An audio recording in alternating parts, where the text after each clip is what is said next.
Understanding worry. The nature of negative thoughts.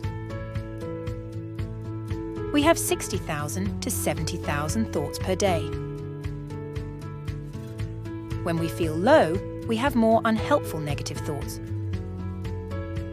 Worry is a chain of negative thoughts and images about the future.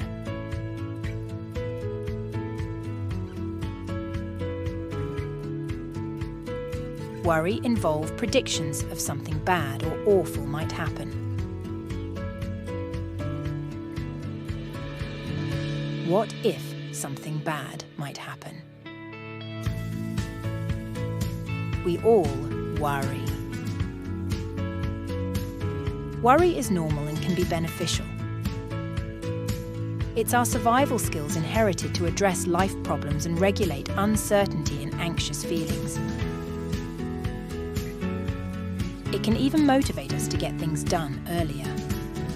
However, excessive worry can be detrimental to our daily life. Imagine constantly receiving phone calls throughout the day, some of which are scam calls.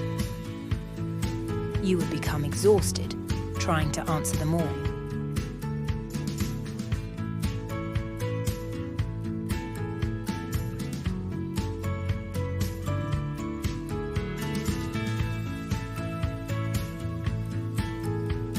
Worry is akin to a rocking chair.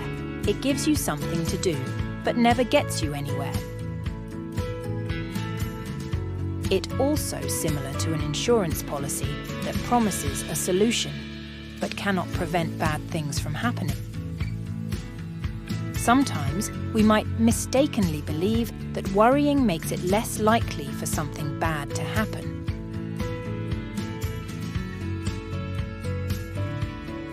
Excessive worrying is a behavior. We think of negative outcomes without implementing any solutions or taking actions. The approach creating a vicious cycle of worry. The more you worry, the more you anxious or fearful you feel.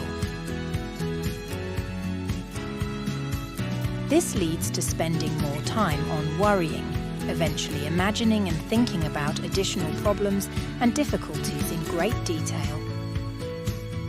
No need to worry. We can contain and manage our worries